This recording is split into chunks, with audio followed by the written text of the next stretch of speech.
ये सारे जो आसानी से हमने सिम्टम बताए हैं उसको आप देखकर आप भी समझ सकते हैं कि क्या बच्चा मेरा ऑटिज्म का शिकार हो रहा है। आप किसी एक्सपर्ट होम्योपैथी डॉक्टर के देख रेख में चिकित्सा कराएंगे, आपका बच्चा ठीक हो जाएगा, सुलह आना ठीक हो जाएगा।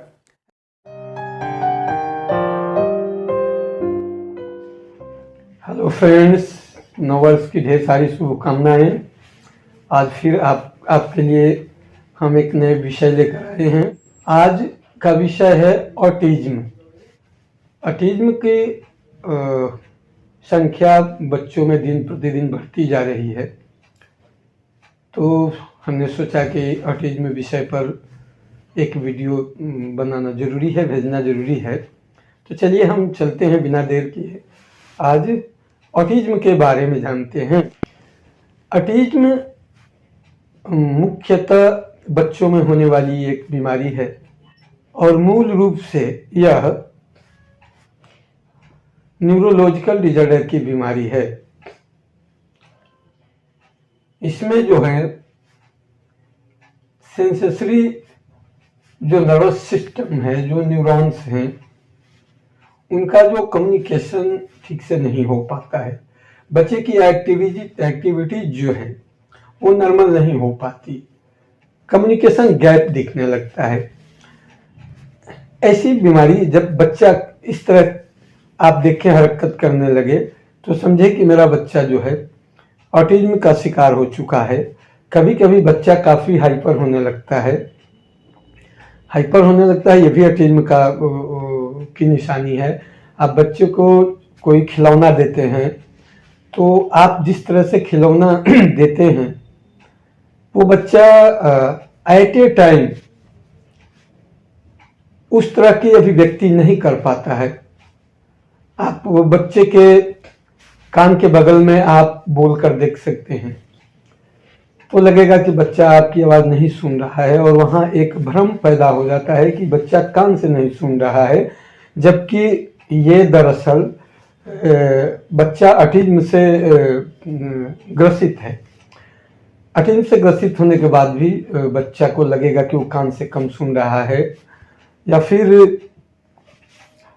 उसको देखने के भी जो समस्या है वो नहीं दिखाई देना, ऐसी बात नहीं होती, लेकिन दिखने का जो एक्टिविटीज है उसमें डिफरेंसेस आपको देखने को मिलेंगे। बच्चा एक जगह पर टिक नहीं सकता है। तो ये सारे जो हैं सिम्टम्स, सारे लक्षण जो हैं ऑटिज्म के हैं, और इधर ऑटिज्म की संख्या बच्चों में काफ़ी संख्या बढ़ती जा रही है। ऑटिज्म का कारण क्या है? एलोपैथी व्यू से, एलोपैथी दृष्टि से ऑटिज्म के कारणों को अभी तक सही नहीं ढूंढा गया है। मतलब एलोपैथी की जो प्रणालियां हैं, जांच प्रणालियां, वो अभी तक इस मुकाम पर नहीं पहुंच पाई है कि ऑटिज्म का सही कारण क्या है। मैं आगे होम्योपैथी के निदान में बताऊंगा। होम्योपैथी के लिए कठिन नहीं है, उसका फिलॉसफी ऐसा है। मैं पहले एलोपैथी के बारे में बता दिया आपको कि इसका सही कारण अभी तक पता नहीं चल पाया है, लेकिन ज़्यादातर जो रिसर्च आए हैं उसमें इस निष्कर्ष पर पहुंचा गया है कि इसके लिए जेनेटिक प्रॉब्लम है। और जब सही कारण ही नहीं पता हो पाया तो एलोपैथी वहाँ फेल है, क्योंकि एलोपैथी जहाँ कारण पता है वहाँ तो सफल है, लेकिन जहाँ कारण नहीं पता है वहाँ वो लाचार है। ऑटिज्म का मैंने बता दिया, सिम्टम बता दिया, और ये भी बता दिया कि इसका सही कारण नहीं ढूंढा गया है, इसलिए इसका सटीक इलाज नहीं है।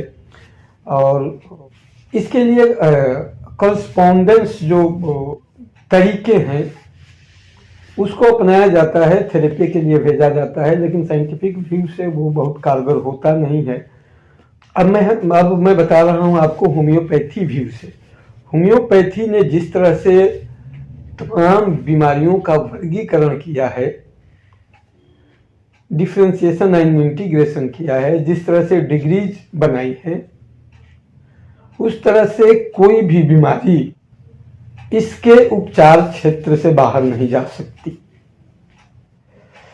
आप जानते हैं कि होम्योपैथी एक ऐसी विधा है, एक ऐसा साइंस है जो कंप्लीट एक परफेक्ट साइंस कहा गया है। होम्योपैथी तमाम बीमारियों को वर्गीकृत किया है और होम्योपैथी के हिसाब से 3 ऐसे कॉजेज हैं जिनके तहत तमाम बीमारियां आ जाती हैं। बीमारियों के मूल जो कॉजेज हैं वो एक्यूट और क्रॉनिक डिजीज है और इन तीनों के अंतर्गत ही सारी बीमारियां आती है। एक्यूट डिजीज जो है वो तत्काल पैदा हुई बीमारी होती है और क्रॉनिक डिजीज जो जेनेटिकली सफ़र कर रही है, जिसके वंश परंपरा में कोई ना कोई दोष है, जिनके कंस्ट्रक्शन में दोष है, जिनके धातुगत दोष हैं, तो उन्हें जो है वो क्रॉनिक बीमारियां संक्रमित करती हैं। और जहां कहीं भी डैमेज कंडीशंस आते हैं वहां organ, internal organ, external organ के जहां भी डैमेज कंडीशंस आते हैं वो डिजीज क्रॉनिक डिजीज के अंतर्गत आती है। और उस क्रॉनिक डिजीज जो है उसका कारण जो है वो मल्टीपल मियाज, सिफिलिस मियाज या साइकोटिक मियाज, यही कारण होते हैं। तो आप को बता दूं कि होम्योपैथ के लिए ये मुश्किल नहीं है। उसका सिम्टम जो है उस सिम्टम के हिसाब से बड़ी कारगर दवाएं हैं। आपको मैं बताता चलूं कि सिम्टम मैंने बता दिया है और ये कंप्लीट कहीं से भी किसी पार्टिकुलर पार्ट की बीमारी नहीं है कि बच्चा जो है वो आँख से ठीक से इस्तेमाल नहीं कर रहा है तो आँख की बीमारी। कई बार हमने देखा है कि उसमें समय गंवा देते हैं, चिकित्सक भी आँख का जांच करने लगते हैं, कान का जांच करने लगते हैं और फिर टंग का जांच करने लगते हैं, कभी कभी भ्रमित भी हो जाते हैं। ये सारे जो आसानी से हमने सिम्टम बताए हैं उसको आप देखकर आप भी समझ सकते हैं कि क्या बच्चा मेरा ऑटिज्म का शिकार हो रहा है। बच्चा ओवर हाइपर होने लगे सब तो आप संभावना बन जाती है ऑटिज्म की। बच्चा कम्युनिकेट नहीं करने पाए बातों को या कम्युनिकेट करके जस्ट उसका वो एक्सप्रेशन न हो पाए, ये ऑटिज्म की समस्या हो सकती है। इसलिए आप सीधे किसी न्यूरो स्पेशलिस्ट डॉक्टर के यहाँ भागिए।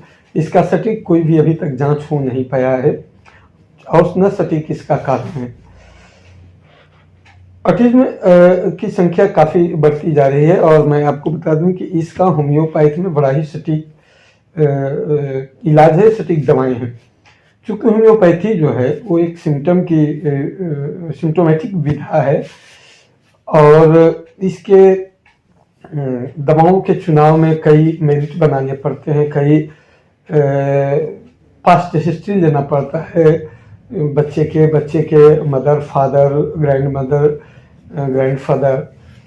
तो इसके लिए इससे एक दवा चुनना और बताना आसान नहीं है। आप किसी एक्सपर्ट होम्योपैथी डॉक्टर के देख रेख में चिकित्सा कराएंगे, आपका बच्चा ठीक हो जाएगा, सुलह आना ठीक हो जाएगा। ऐसे कुछ आवश्यक दवाएं मैं बता देता हूं। इसके लिए जब बच्चा काफ़ी हाइपर होने लगे तो उस कंडीशन में टेरेंटुला नाम की दवा है, 200 पावर की दवा, आप एक खुराक एक दिन बीच लगा कर दे सकते हैं। बच्चा रात में सोए नहीं, काफ़ी रोए, उस कंडीशन में साइप्रिडियम नाम की दवा आती है। ये दवा 30 पावर में इस्तेमाल करनी चाहिए। और अमूमन जिंक मेटालिकम बड़ी ही कारगर दवा है इस बीमारी की। तो जिंक मेटालिकम 200 पावर एक दिन बीच लगाकर एक बार आप इस्तेमाल कर सकते हैं। लेकिन मैं फिर जोर देकर कहता हूं कि ये एक कॉन्स्टिट्यूशनल बीमारी है, ये एक न्यूरोलॉजिकल डिसऑर्डर की बीमारी है। इसलिए इसमें आप स्वयं दवा का इस्तेमाल ना करें, किसी अनट्रेंड चिकित्सक के यहाँ जाकर समय जाया न करें, किसी एक्सपर्ट होम्योपैथिक चिकित्सक के देख रेख में इलाज करें और बच्चा आपका परफेक्टली ठीक हो जाएगा। जय हिंद, जय भारत, जय होम्योपैथ। आप चैनल को सब्सक्राइब कीजिए, फिर हम अगली बार नया विषय लेकर आपके लिए हाजिर होंगे।